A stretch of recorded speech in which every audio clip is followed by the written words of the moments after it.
Friends ಎಲ್ಲರಿಗೂ ನಮಸ್ಕಾರ. ಅಪೂರ್ವ ಅಡುಗೆ ಚಾನಲ್ಗೆ ಸ್ವಾಗತ. ಇವತ್ತು ನಾನು ಸಿಂಪಲ್ ಆಗಿ ಕರ್ಬೂಜನಿಂದ ಮಿಲ್ಕ್ ಶೇಕ್ ಹೇಗೆ ಮಾಡೋದು ಅಂತ ನೋಡೋಣ ಬನ್ನಿ. ಇದಕ್ಕೆ ಬೇಕಾಗಿರುವ ಐಟಮ್ಸ್: ಹಾಲು ತೊಗೊಂಡಿದ್ದೀನಿ, ಕರ್ಬೂಜನ ಹೆಚ್ಚಿಟ್ಕೊಂಡಿದ್ದೀನಿ, ಸ್ಟ್ರಾಬೆರಿ ಐಸ್ ಕ್ರೀಮ್ ತೊಗೊಂಡಿದ್ದೀನಿ, 1 ಸ್ಪೂನಷ್ಟು ಸಕ್ಕರೆ ತೊಗೊಂಡಿದ್ದೀನಿ, ಆಮೇಲೆ ಕರ್ಬೂಜನ್ನು ಡ್ರೈ ಫ್ರೂಟ್ಸ್. ಇವಾಗ ನಾನು ಜ್ಯೂಸ್ ಜಾರ್ ತೊಗೊಂಡಿದ್ದೀನಿ, ಅದಕ್ಕೆ 1 ಬೋದಷ್ಟು ನಾನು ಕರ್ಬೂಜನ ಹೆಚ್ಚಿಟ್ಟಿದೆ, ಸೊ ಅದೇ ಆ್ಯಡ್ ಮಾಡ್ತಿದ್ದೀನಿ. ಇವಾಗ 1 ಸ್ಪೂನ್ ಸಕ್ಕರೆ ಆ್ಯಡ್ ಮಾಡ್ತಿದ್ದೀನಿ. ಇದನ್ನು ಆಪ್ಷನಲ್, ನಿಮಗೆ ಬೇಕಂದ್ರೆ ಹಾಕ್ಕೋಬೋದು, ಇಲ್ಲಾಂದ್ರೆ ಬೇಡ. ಇವಾಗ ಖರ್ಜೂರನ ಆ್ಯಡ್ ಮಾಡ್ತಿದ್ದೀನಿ ನಾನು. ಮತ್ತು 1 ಗ್ಲಾಸ್ನ ಹಾಲನ್ನು ಕಾಸಿ ಆರಿಸಿದ್ದೆ, ಸೊ ಹಾಲು ಹಾಕ್ತಿದ್ದೀನಿ, ನೋಡ್ತಿರ್ಬೋದು. ಇವಾಗ 1 ಸ್ಪೂನಷ್ಟು ನಾನು ಸ್ಟ್ರಾಬೆರಿ ಐಸ್ ಕ್ರೀಮ್ ತೊಗೊಂಡಿದ್ದೀನಿ. ನೀವು ಯಾವ ಐಸ್ ಕ್ರೀಮ್ ಬೇಕಲ್ಲ ಆ ಐಸ್ ಕ್ರೀಮ್ ತೊಗೊಂಡು ಹಾಕ್ಕೋಬೋದು, ಟೇಸ್ಟ್ ಆಗುತ್ತೆ.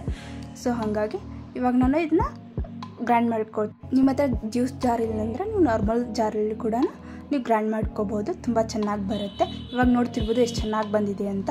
ಇವಾಗ ನಾನು 1 ಗ್ಲಾಸಿಗೆ ಸರ್ವ್ ಮಾಡ್ಕೊತಿದ್ದೀನಿ. ಇವಾಗ ಇದಕ್ಕೆ 1 ಸ್ಪೂನಷ್ಟು ನಾನು ಸಬ್ಜಾ ಬೀಜ ನೆನೆಸಿಟ್ಟಿದ್ದೆ, ಸೊ ಅದನ್ನೇ ಆ್ಯಡ್ ಮಾಡ್ತಿದ್ದೀನಿ.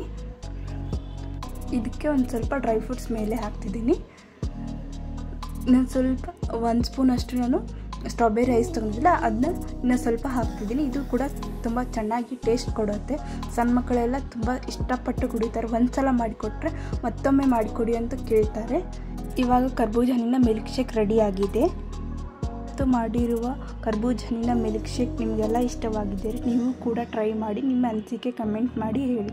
ಮತ್ತಷ್ಟು ಈ ಥರ ಜ್ಯೂಸ್ ರೆಸಿಪಿಗೋಸ್ಕರ ಅಪೂರ್ವ ಅಡುಗೆ ಚಾನಲನ್ನು ಸಬ್ಸ್ಕ್ರೈಬ್ ಮಾಡಿ, ಶೇರ್ ಮಾಡಿ, ಲೈಕ್ ಮಾಡಿ. ಈ ವಿಡಿಯೋ ನೋಡಿರುವ ಎಲ್ಲರಿಗೂ ಧನ್ಯವಾದಗಳು.